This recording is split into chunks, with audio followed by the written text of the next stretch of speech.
Irmão, não fique preso a nada, não.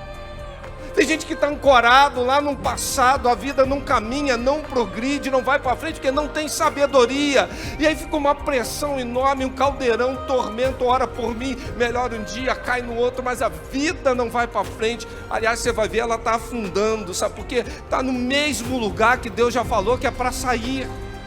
O arrependimento precisa chamar mais a atenção de Deus do que o seu pecado.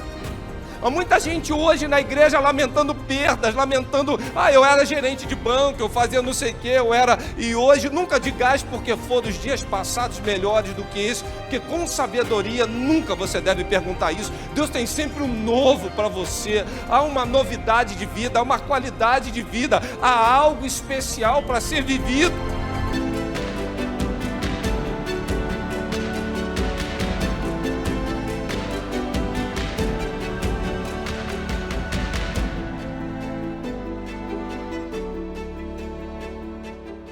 Falando, se você quer suportar, faz o contrário disso que ele fez. Para tanto, 1 Samuel, capítulo 15. Mantenha a sua Bíblia aberta, por favor. Como suportar pressão. 1 Samuel, capítulo 15. Vamos ler o verso de número 3. Agora vão, ataquem os amalequitas, consagrem ao Senhor para destruição tudo que lhes pertence, não poupem. Matem homens, mulheres, crianças, recém-nascidos, bois, ovelhas, camelos e jumentos. Verso 7. Saul atacou os amalequitas por todo o caminho, desde Avilá até Sur, a leste do Egito, e capturou vivo Agag, rei dos amalequitas, e exterminou o seu povo. Mas Saul e o seu exército pouparam Agag e o melhor das ovelhas e dos bois e dos bezerros gordos e os cordeiros. Pouparam tudo que era bom, mas tudo que era desprezível e inútil destruíram por completo. Verso 13. Quando Samuel o encontrou, Saul disse: o Senhor o abençoe, segui as instruções do Senhor. Samuel, porém, perguntou: então, que balido de ovelhas é esse que eu ouço com meus próprios ouvidos? E que mugido de bois é esse que eu ouço? Respondeu Saul: os soldados os trouxeram dos amalequitas. Eles pouparam o melhor das ovelhas, dos bois, para sacrificarem ao Senhor seu Deus, mas destruímos totalmente o restante. Samuel disse a Saul: fique quieto, e eu lhe direi o que o Senhor me falou esta noite. Respondeu Saul: diga-me. E Samuel disse: embora pequeno aos seus próprios olhos, você não se tornou líder dos da tribo de Israel. O Senhor o ungiu como rei sobre Israel e o enviou numa missão, ordenando: vá, destrua completamente aquele povo ímpio, os amalequitas. Guerrei contra eles até que os tenha eliminado. Por que você não obedeceu ao Senhor? Porque se lançou sobre os despojos e fez o que o Senhor reprova? Disse Saul. Mas obedeci ao Senhor, cumpri a missão que o Senhor me designou, trouxe Agag, o rei dos amalequitas, mas exterminei os amalequitas. Os soldados tomaram ovelhas e bois do despojo, o melhor que estava consagrado a Deus para destruição, a fim de que os sacrificassem ao Senhor seu Deus em Gilgal. Samuel, porém, respondeu: tem acaso o Senhor tanto prazer em holocaustos, em sacrifício, quanto a que se obedeça a sua palavra? A obediência é melhor do que sacrifício, e submissão é melhor do que gordura de carneiros. Vamos orar. Pai, tua palavra será proclamada, e ela tem um propósito de fazer o que agrada ao Senhor. Fale com a tua igreja nesta noite, gerando cura, libertação e salvação. Em nome de Jesus. Amém. A vida de Saul era uma vida para dar certo por um homem que nasce num bom berço, que começa com humildade, com boas intenções, mas em determinado momento, quando ele não deveria aparecer, ele quer aparecer. E em determinado momento, quando ele tinha que dar as caras, ele some. Como assim, pastor?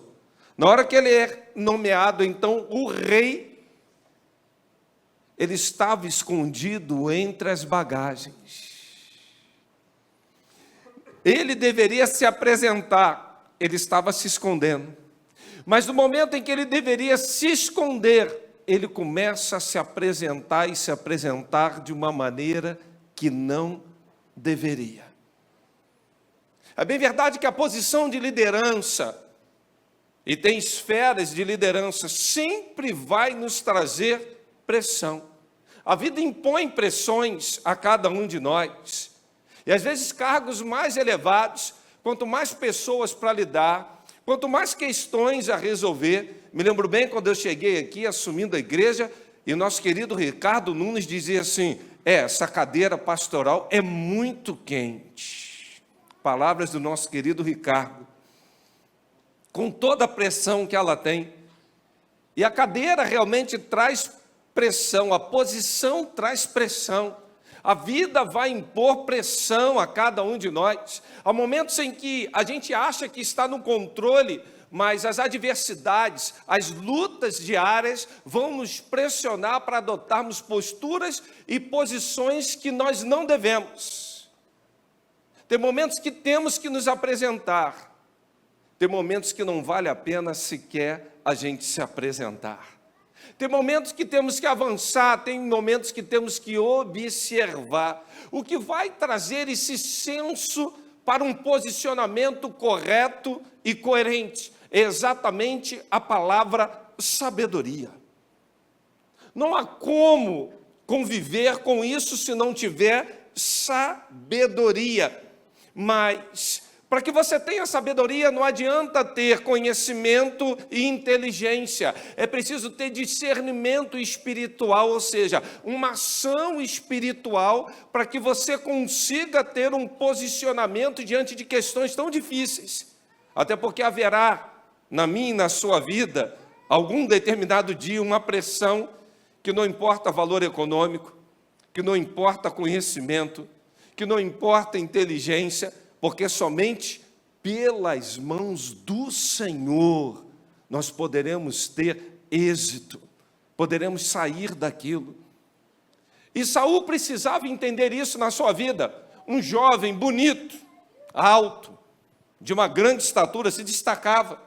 Imagina aquele homem tentando se esconder em meio às bagagens, com aquela altura, com aquele tamanho, com aquele porte. Um homem que fora nomeado, então, por Deus, apesar do povo querer um rei. E quando isso sucede, Deus fala assim: não, eu vou nomear Saul. O Senhor deu a assinatura dele que Saul seria rei. E o Senhor falou: o povo rejeitou, foi a mim.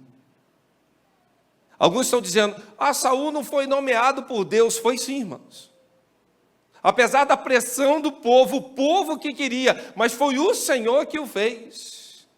O Senhor que o colocou nessa cadeira, o Senhor que lhe deu esse vigor, o Senhor que começou então a caminhar com ele. E li então no texto pela manhã, falando que o Senhor mudou a vida de Saul, para que ele pudesse então cumprir propósitos espirituais. Mas na hora da pressão, como eu disse pela manhã, Saul não valorizava a presença de Deus, ao contrário, ele estava agarrado à cadeira, a um trono e a uma capa, e ele ficou então num reinado 38 anos sendo rejeitado, enquanto que Davi, que não tinha coroa, não tinha capa, não tinha trono, passou aproximadamente 15 anos da sua vida, mesmo ungido como rei, sem capa, coroa e trono, mas com a presença de Deus sendo usado no poder do Espírito.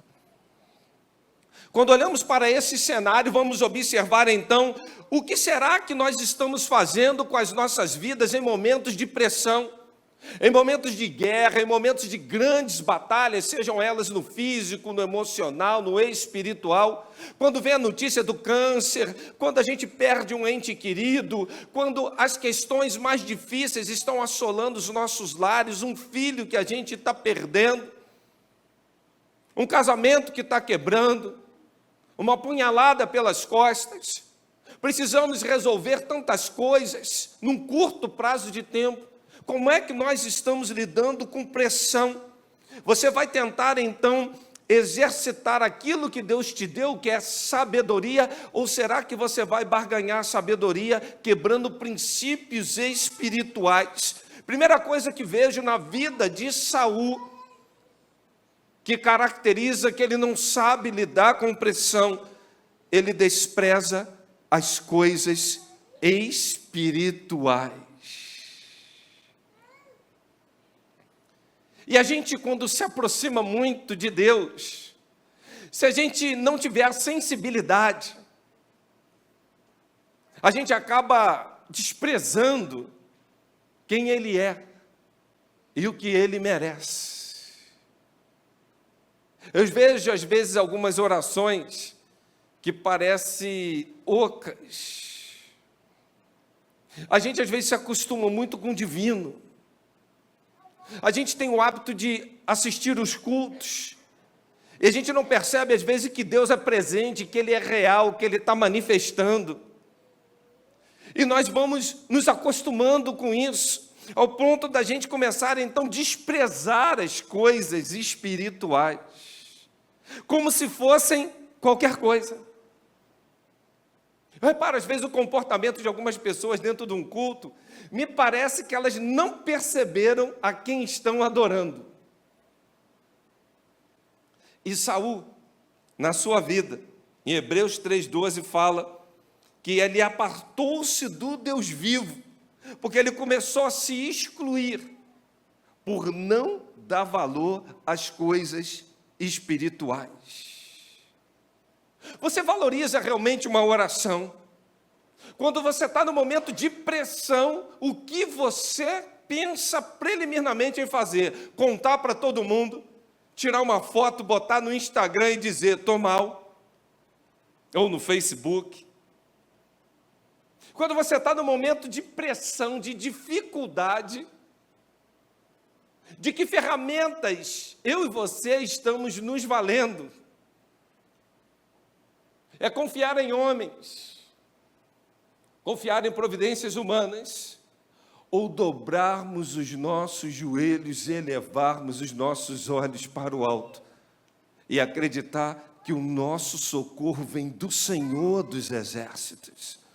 Em momentos de dificuldade, queridos irmãos, é preciso a gente observar o que Saul fez. Ele desprezou o próprio Deus, as coisas de Deus.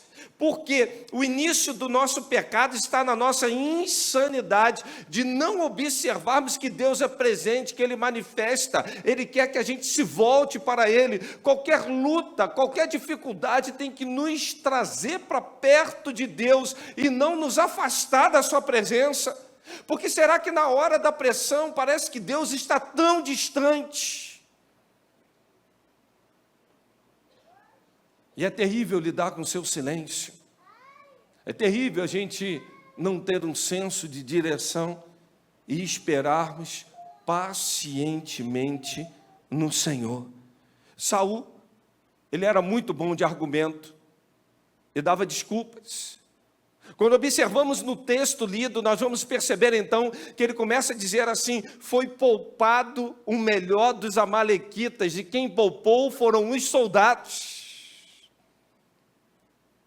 Depois você continua lendo o texto, sabe o que ele faz, irmãos? Ele fala assim, eu poupei Agag, agora o restante, quem poupou foram os soldados. E ele fala de uma intencionalidade, eu acho isso incrível. Ele fala, tudo isso fora poupado, porque era o melhor. E o melhor para dar para quem? Para Deus. Olha que coisa linda. O melhor para Deus. Às vezes a gente não consegue dar o nosso melhor para Deus. E esse homem, ele tem argumentos que eu acho fantásticos. O melhor para o Senhor. Mas não existe intencionalidade humana que possa ser melhor se não tiver alinhado com a palavra de Deus. E a palavra de Deus para ele foi: vá, extermine, acabe com tudo, não deixe nada. Há muita gente dentro da igreja com propósito, chega aqui, quer dar uma grande oferta, mas o melhor para o Senhor é você entregar a sua vida. O melhor para o Senhor é você confiar o seu coração.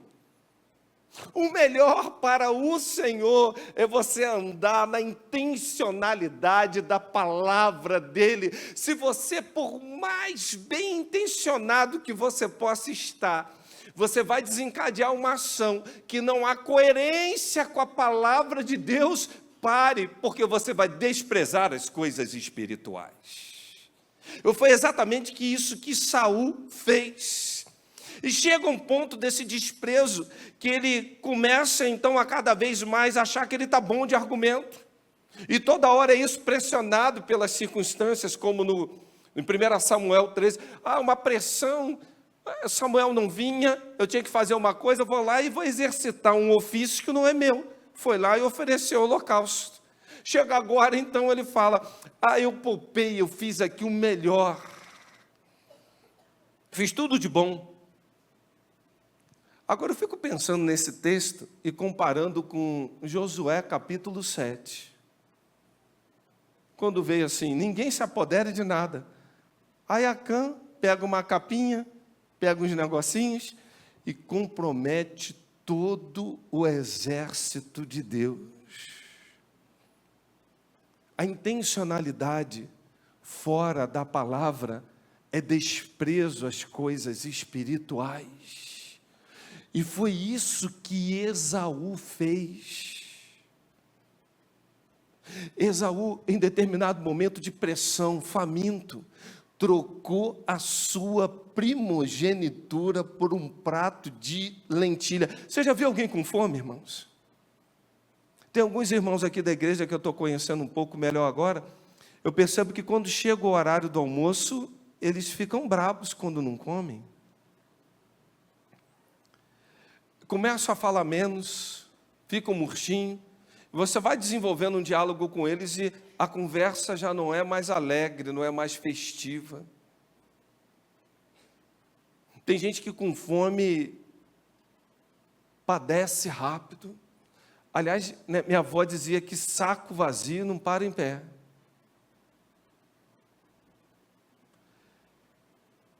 E a fome é uma pressão que desequilibra alguns.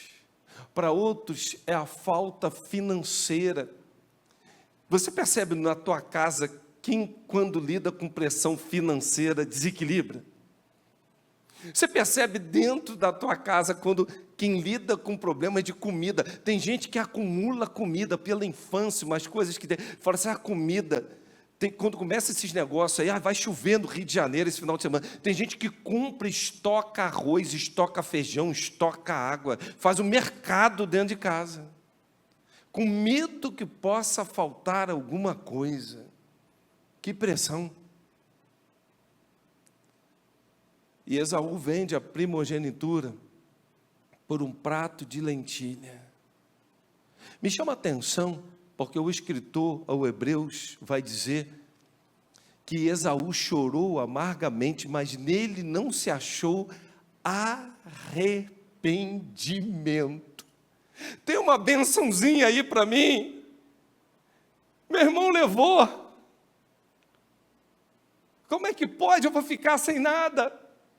O que Esaú fez foi desprezar as coisas espirituais. Era uma bênção ser o primogênito. Ele trocou isso por um prato de comida. Mas, irmãos, várias vezes nós estamos pegando bênçãos espirituais, que são coisas importantíssimas nas nossas vidas, e nós estamos trocando pelo primeiro prato que se apresenta diante de nós, pela primeira aventura que vem, pelo primeiro processo que chega. Por quê? Queremos tão somente matar a nossa fome e começamos então a desprezar as coisas espirituais. por conta de uma pressão, Esaú chorou amargamente, mas já era tarde demais. Esaú não ficou mais como um primogênito. Saul não ficou mais com a presença de Deus, mesmo estando como rei. E sua vida, a partir do 2º ano, foi um retrocesso. Vinham espíritos malignos e o atormentavam, sabe por quê? Quem não anda na presença de Deus, o inimigo entra e começa a fazer a festa. E Davi que acalmava aquele homem tocando. Saul, ele começou a se perder exatamente porque o sentido que ele tinha de pecado não era de ter afetado a santidade de Deus, porque ele desprezava as coisas espirituais. O que ele tinha era um remorso por estar perdendo o trono, a cadeira, a coroa e a capa. E não raras as vezes nós estamos fazendo isso nas nossas vidas, queridos irmãos, nós não estamos mais valorizando as coisas espirituais. As pessoas hoje que sofrem, que choram, que confessam os seus pecados, não são as que mais pecam, mas são as que mais se aproximam de Deus. Olhe para a vida de Isaías. Ai de mim, que estou perecendo. Olhe para a vida de Pedro, afasta-te de mim, Senhor. João cai abatido, meio que morto. E a gente começa a perceber então que grandes homens de Deus vão começar a observar que a presença de Deus, a valorização daquilo que é sagrado, que é espiritual, que vai levá-los cada vez mais a uma vida de santidade, de arrependimento, até porque zombar de Deus é fingir amá-lo e servi-lo, mas não adianta se envolver com as coisas de Deus se nós não estamos envolvidos com o Deus das coisas. Segundo lugar, Saul guardou sentimentos terríveis no seu coração. Uma pessoa que não sabe lidar com pressão, na hora que entra a pressão, ela começa a aflorar todo tipo de sentimento ruim que ela tem. É tão ruim guardar isso, porque ele começou num processo insano de inveja de Davi. Quando é que isso aflora? Quando eles vêm da batalha. E na rádio, não estou ganhando nada para isso, 97.5 na Melodia FM de Israel, estavam cantando o seguinte cântico: Saul matou milhares, Davi 10 milhares. Irmãos, tirou o homem do sério. Acabou com ele. A partir daí, esse homem começa cegamente a agir sem sabedoria alguma, por causa de um cântico. Ele não soube lidar com isso. Ele percebeu nesse momento, então, que ele tinha inveja de Davi, e a inveja é um sentimento tão pernicioso, que a inveja é pior do que o ódio. Inveja não é querer ter o que o outro tem, inveja é não querer que o outro tenha aquilo que você sonha, e o que irrita é quando ele consegue. Você já viu quando você está namorando um carro, você está vendo na TV, foi na concessionária, aí você está assim, vou comprar, aí você está fazendo um ensaio de um namoro, como é que você vai pagar e tal, aí você de repente chega na janela da sua casa, você olha, o vizinho está chegando com um carro que você tanto queria. Qual o sentimento que vem em você? Glória a Deus, irmãos, que benção esse meu vizinho. Não é assim não, irmão? Miserável, como é que comprou isso? Não tem dinheiro, vai entrar em busca e apreensão. Vocês vão ver, dentro em breve, esse carro vai tomar um outro destino. Dentro de você, você está ali se revirando, porque você está querendo se esse carro era para ser meu, mas não é. Não é seu. O outro que comprou, irmão. O outro que adquiriu. E esse homem, ele é movido por esse sentimento ruim, essa inveja começa então a detoná-lo, ele começa a desencadear agora um orgulho, um ego, uma soberba, ao ponto dele não conseguir mais colocar uma capa sobre isso. Todo mundo via que ele estava perdido, mas ele estava cego. Quando olho para 1 Samuel, capítulo 18, verso de número 9, diz assim: daí em diante, Saul olhava com inveja para Davi. A Bíblia está dizendo, invejoso. E sabe por que a gente não está tendo sabedoria, às vezes, para lidar com algumas coisas na vida? Porque tem sentimentos dentro de nós que estão afetando as nossas vidas ao ponto de cegar o nosso comportamento. Todas as vezes, meus irmãos, que eu ia trabalhar e que eu achava que o meu trabalho estava muito difícil, André, eu sempre pensava assim: quantos queriam estar sentados nessa cadeira hoje? Aquilo era um fator motivacional sensacional. Eu olhava para o meu trabalho e não via mais nenhuma dificuldade, eu me sentia um leão. Antes de chegar ali, eu me sentia um gato frouxo. Até eu me perguntar o seguinte: quantos queriam estar sentados nessa cadeira? Aí eu me encorajava, falava: não, isso aqui, é muita gente que está querendo isso aqui. Valorize, irmãos. Irmãos, os sentimentos ruins, você guarda mágoa no teu coração, inveja, sentimentos destrutivos. Você não percebe, mas isso está cegando a tua visão e o teu comportamento. Todo mundo está vendo que você está perdido, menos você. Você não vai saber nunca lidar com pressão, com sentimentos ruins. Eu tenho uma característica, acontece alguma coisa que eu não gosto, irmãos, eu quebro o pau. Sento, beijo, oro e acabou. Eu não quero estar aqui fazendo uma ceia, eu não quero estar aqui apresentando um bebê, não quero estar fazendo um casamento igual fui ontem. E quando fui levar a Márcia ontem para o aeroporto, a gente discutiu umas coisinhas e ela ia, aí ela teve uma enorme sabedoria, a mulher ficou calada. E quando a mulher fica calada, irmão, tu para e avalia, porque tu está completamente perdido.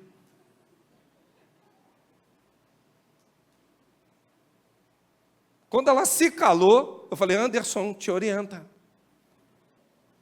Deixei ela no aeroporto, dei um beijo nela, abençoei a vida dela e fui fazer o casamento. Eu falei: Deus, não deixa nada, mas nada, nenhuma pontinha. Eu quero impor as mãos nesse casal e quero que vá fluir bênção.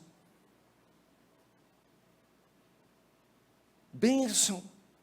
Como é ruim ter sentimentos destrutivos, irmãos, e isso está minando cada vez mais a tua vida de ir para frente, alimentar e fomentar essas questões. Tire isso de dentro de você, não permita isso dar a última palavra na tua vida, porque na menor pressão você vai sucumbir. Terceiro lugar, eu olho para a vida de Saul, e Saul dá ouvido a pessoas erradas. 1 Samuel 28, de 11 a 18. Repare a vida de Saul. Saul vai consultar uma vidente, mesmo sabendo que isso ia desagradar ao próprio Deus. Aliás, a palavra de Deus já proibia isso. Diga: não recorra aos médios, nem busquem os espíritos, pois vocês serão contaminados por eles. Eu sou o Senhor, o Deus de vocês. Se diz mais: voltarei o meu rosto contra aquele que procurar médios e espíritas para segui-los, prostituindo-se com eles. Eu os eliminarei do meio do meu povo. Porque será que Saul, na hora da pressão, o servo dele fala assim: acalma, vamos ouvir a Deus, vamos ouvir o profeta? Ele não vai dar ouvido a quem não deve. Irmãos, na hora da pressão, quem é que você está ouvindo? Com quem que você abre o teu coração? Com o primeiro que passa na tua frente? Eu faço muito gabinete pastoral, uma coisa que me chama a atenção são pessoas que estão compartilhando a sua vida com outros que não deveriam. E alega o seguinte: pastor, eu estava numa pressão tão grande, uma ânsia para falar, eu precisava desabafar, desabafou com a pessoa errada, ouviu o conselho errado, e agora vai sucumbir em meio à pressão. Quando você estiver num momento de pressão, ouça o Espírito, compartilhe a tua vida com quem tem compromisso com Deus, com gente séria que vai te apontar um caminho que esteja na palavra de Deus. Não ouça qualquer pessoa, não se abra com qualquer pessoa. Na hora da pressão, não se valha de gente que pode fazer você naufragar. E aí o profeta foi dar tanta profetada, falou quando Saul ia morrer, não foi nada daquilo, falou dos filhos que não ia sobrar ninguém. Enfim, ficaram 3, até Mefibosete depois foi a descendência ali, como é que ainda vai? Deu tudo errado o que eles falaram. Quando você ouve pessoas que não estão alinhadas com Deus, você vai sucumbir em meio à pressão. Há muita gente enganada dentro da igreja, ouvindo o que não deve, ouvindo até um falso evangelho, um pseudo-evangelho.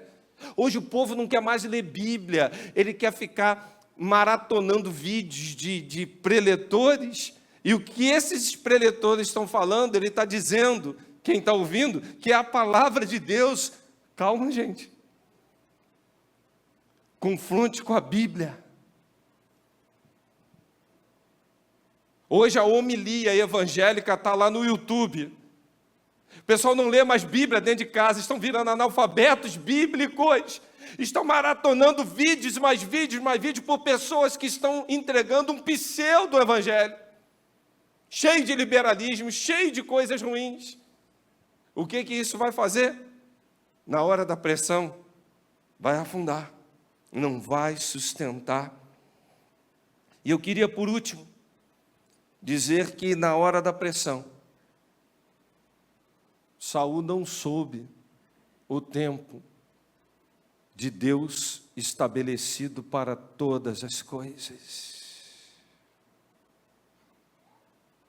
No 2º ano do seu reinado, o Senhor o rejeitou. Só que ele insiste.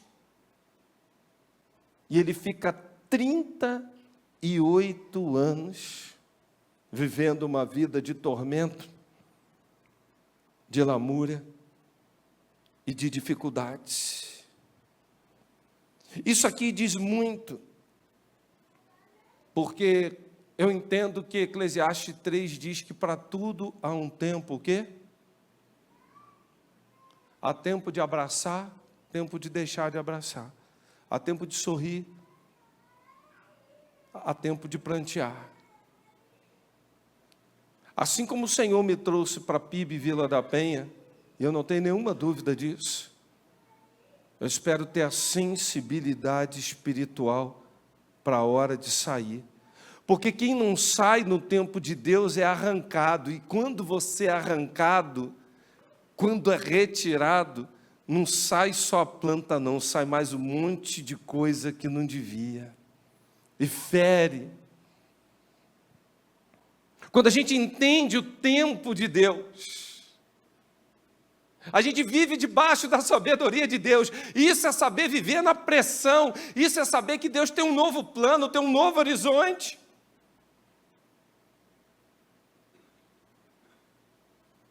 E para cada um Deus tem um tempo, tem uma forma. Ainda ontem eu estava fazendo um casamento e aí uma pessoa me abordou e falou assim: pastor, ora por mim. Eu falei: eu oro. Pelo quê? Não é orar aqui agora, não, ora na sua casa.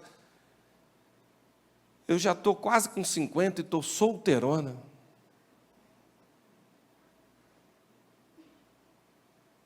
Falei: irmão. Sim. Se eu posso te fazer uma pergunta? Deus falou para você que você tem que casar?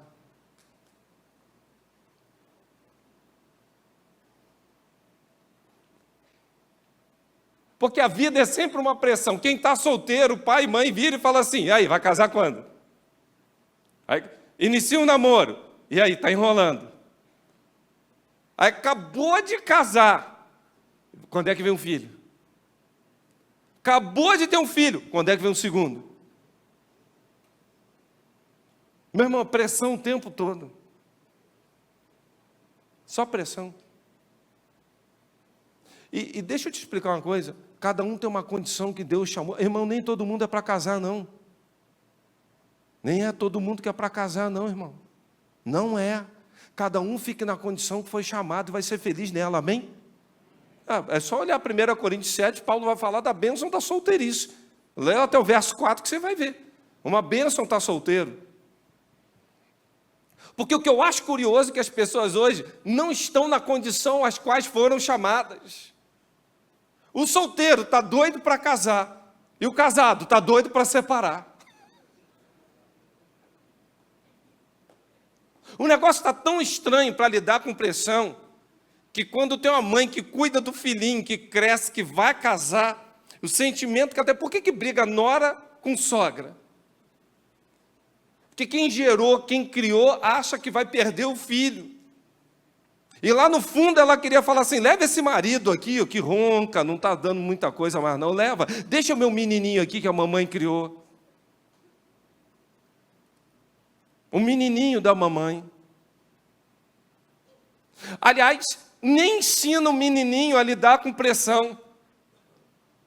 Porque hoje os filhos, quando se deparam com uma adversidade, não sabe lidar com pressão, não sabe lidar com rejeição, não sabe lidar com perda, não sabe lidar com frustração. Quantos namoros hoje em dia vocês estão vendo que terminam, o outro vai lá e mata, não é meu, não vai ser de ninguém. Por quê? Nunca soube lidar com pressão, com rejeição ou com qualquer outro sentimento. Você vai ver a trajetória de vida, tinha uma mãezinha que fazia tudo, entregava tudo, a chupeta na hora certa, tudo bonitinho. Lá em casa todo mundo lava louça, lava banheiro, passa roupa, assume responsabilidade.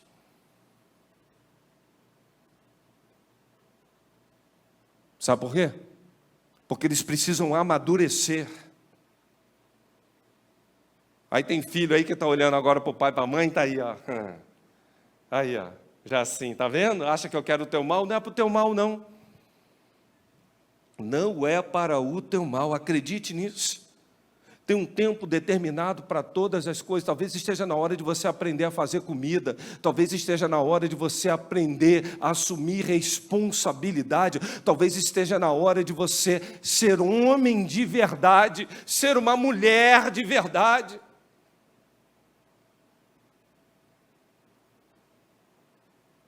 Porque estudos demonstram que o ser humano está amadurecendo hoje aos 53 anos de idade. Isso é um absurdo. Aí você casa, aí descasa, casamentos que estão durando 2 meses. Irmãos, isso é um absurdo. As pessoas com um comportamento que não tem sabedoria para lidar com... Não tem sabedoria para falar, eu falo mesmo. Irmão, por favor, verdade dita com sabedoria é bênção. Porque não entendeu o tempo, não amadureceu, o tempo está passando, envelhecer é obrigatório e amadurecer é facultativo, opte a amadurecer. Todo mundo ao teu redor talvez esteja te largando e você até hoje está aí vitimizando, meu marido, meu filho, minha esposa, ninguém quer amar, coitado de mim. Irmão, desponta para a vida, tem um tempo que o Senhor está te dando para te amadurecer. E fica apanhando da vida. Saulo ficou 38 anos apanhando. Eu não sei quanto tempo você está apanhando. Eu não sei quanto tempo de vida você tem mais para olhar e não observar que o Senhor quer te confiar coisas maiores, o Senhor quer te experimentar coisas maiores. Parece que a tua vida está todo mundo fugindo de você e ninguém aguenta viver com você. Aliás, você já conversou com você no espelho, fez um solilóquio? Outro dia eu me olhei no espelho e falei assim, camarada, eu me olhando, deve ser insuportável viver com você. Tu é ruim mesmo, cara. Tu tem que melhorar muito. Porque tem gente que acorda cantando grandioso és tu, olhando para o espelho.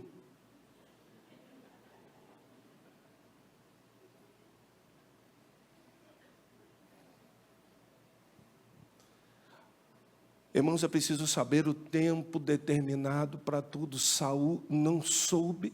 O que ele mais valorizava era aquele trono. O que mais você está valorizando na tua vida?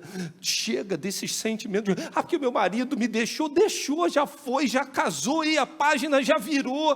Deus tem um novo para você. Eis que faço novas todas as coisas. Porventura não percebeis? Eu coloco o caminho no deserto e rio no ermo, diz o Senhor dos Exércitos. Tem gente que está ancorado lá no passado, a vida não caminha, não progride, não vai para frente, porque não tem sabedoria. E aí fica uma pressão enorme, um caldeirão, um tormento, ora por mim, melhora um dia, cai no outro, mas a vida não vai para frente. Aliás, você vai ver, ela está afundando, sabe por quê? Está no mesmo lugar que Deus já falou que é para sair. Irmão, não fique preso a nada, não.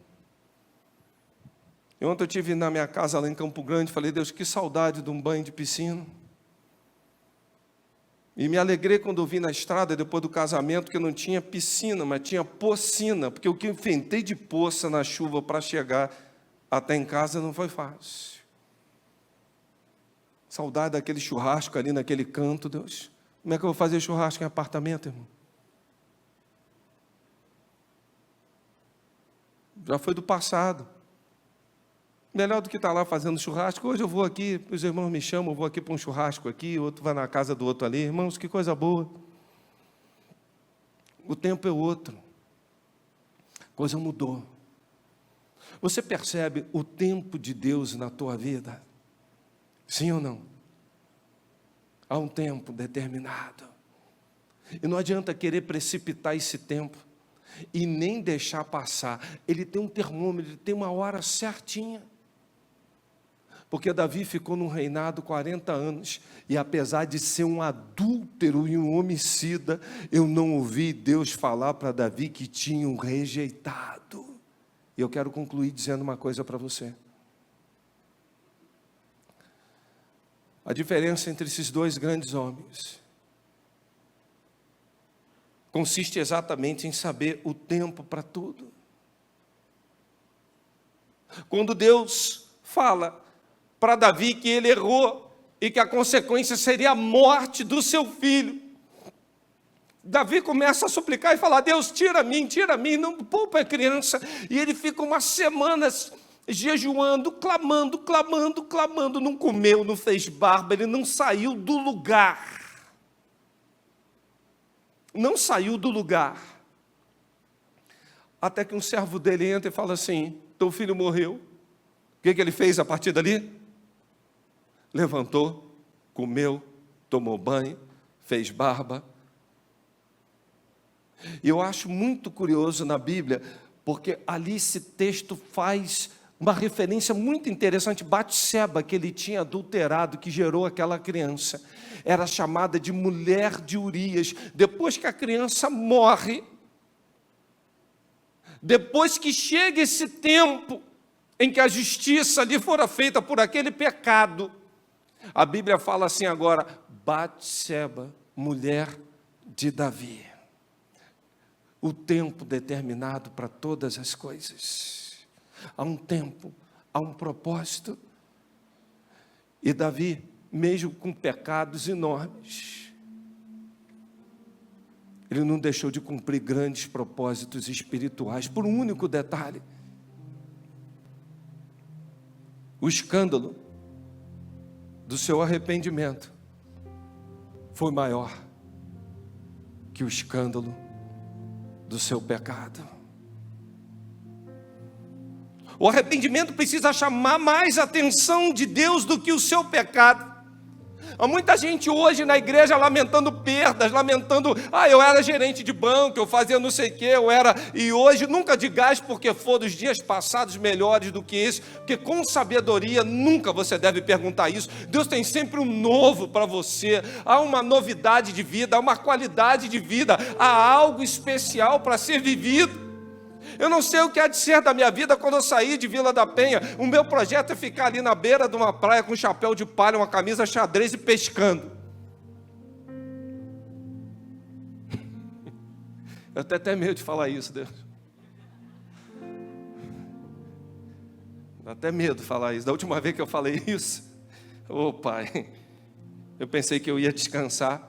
O Senhor me deu um tempo, falou assim: agora levante e ande, porque não vai ser aqui o vosso descanso. Irmãos, é preciso a gente olhar para a nossa vida. E quando a gente é confrontado com as nossas falhas, a gente fala: eu pequei contra o Senhor. O problema não é o que você está perdendo, o problema não é a consequência do pecado, você vai ter que lidar com ela. O problema é afetar a santidade de Deus, parar de dar desculpas e falar pressionado pelas circunstâncias. Eu poupei porque eu tinha uma boa intenção. Não adianta boa intenção se não tiver alinhamento com obediência à palavra. Tudo tem que vir e voltar para Ele. E tem gente que está vivendo pressão na sua vida, afundando sem sabedoria. Por quê?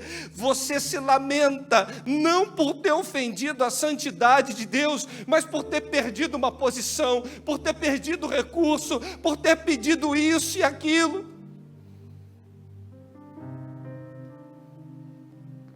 E o nosso choro tem que ser: Deus, eu te ofendi, eu não podia ter feito isso contigo, Deus. Porque Ele sabe que a gente vai errar. Mas quando Davi já está num trono com capa, com coroa, e ele é confrontado com o pecado, ele arranca a coroa, ele arranca a capa, e ele declara ao Senhor: retires de mim o teu espírito, tira tudo, eu só preciso do Senhor. Se o Senhor estiver comigo, Deus, se o Senhor estiver comigo. Você fica mais ressentido com o trabalho árduo jogado fora, ou com a impossibilidade de estar na presença de Deus? Curva sua cabeça.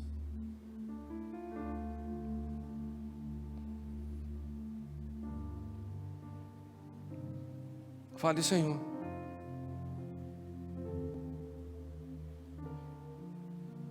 eu preciso saber lidar com pressão, Pai. Eu não quero desprezar as coisas espirituais, eu não quero me tornar insensível às coisas espirituais. Pai, em nome de Jesus, tira de mim sentimentos ruins. Eu não quero ter inveja a qualquer coisa que hoje possa estar criando um obstáculo para a próxima fase, para o que o Senhor quer fazer. Deus, eu não quero dar ouvido a pessoas erradas, eu quero me valer da tua presença, do teu Espírito, de gente que tenha compromisso com o Senhor, em nome de Jesus. Pai, eu quero saber o tempo para todas as coisas. Eu não quero ficar como Saul, 38 anos num trono sem a tua presença, apesar dos meus erros, das minhas imperfeições. Pai, eu quero me arrepender, me voltar para o Senhor e viver uma vida em santidade contigo, Pai. Para eu lidar com a pressão, Pai, eu me arrependo, eu me volto para o Senhor. Eu não quero culpabilizar ninguém, Deus, mas quero me voltar para o Senhor e dizer: Senhor, tem misericórdia da minha vida. Eu queria perguntar: todos estão aqui orando?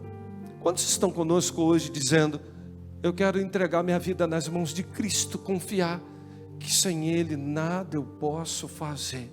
Eu quero tomar uma decisão confessando como Senhor e Salvador pessoal. Eu quero orar. Mas alguém no nosso meio que nesse tempo, na internet, você que está conosco, está dizendo: pastor, essa é para mim. Eu quero amadurecer com sabedoria, eu quero saber lidar com pressão, e sei que sem Ele eu não posso. Então eu recebo na minha vida confessando como Senhor e como Salvador pessoal. Você que está na internet pode escrever assim para a gente: pastor, ora por mim, que eu estou tomando essa decisão. Escreve agora no chat. Você que está conosco aqui faça um sinal com sua mão, se é essa a tua oração de entrega, dizendo: estou vendo o Senhor lá atrás, Deus abençoe sua vida. Há mais alguém? Eu só quero orar. Há mais alguém dizendo: comigo, Deus está tratando comigo. Há mais alguém que está dizendo: sou eu. Sou eu. Estou tomando a decisão. Eu vou orar com você, por você, não vou insistir. Há mais alguém no nosso meio dizendo: eu tomo essa decisão hoje. Eu preciso disso. Eu não quero viver a vida inteira nesse processo. Eu quero ver minha vida alavancar. E sei que eu dependo de viver uma vida em comunhão, em santidade com Ele. Já começo me arrependendo pelos meus pecados, pelos meus erros. Há mais alguém? Onde você está? Só faz um sinal assim. Com a sua mão, quero orar com você e por você. Vamos orar? Pai querido e bendito, nós entregamos em Tuas mãos a Tua igreja nessa noite. Confiando, Pai, que ao sermos confrontados com os nossos pecados, nós não queremos ter sentimentos ruins, perdemos o tempo das coisas, nós não queremos dar ouvido a quem não devemos, ó Pai, nós não queremos desprezar as coisas espirituais, ao contrário, nós queremos cada vez mais aprender com a vida de Saul e termos sabedoria para lidarmos com as pressões. Ajuda-nos, Senhor. Abençoa, Deus, a todos que nessa noite estão confessando a Cristo como Senhor e Salvador. Perdoe pecados, escreva esses nomes no livro da vida. Hoje há uma festa no céu, mas há uma festa na PIB Vila da Penha, quando um pecador se arrepende, há uma grande celebração, Pai. E nós te agradecemos pela festividade, só o Teu Espírito pode promover isso do nosso meio. Nós oramos agradecidos e confiados, no nome eterno, santo e poderoso do Senhor Jesus. Amém.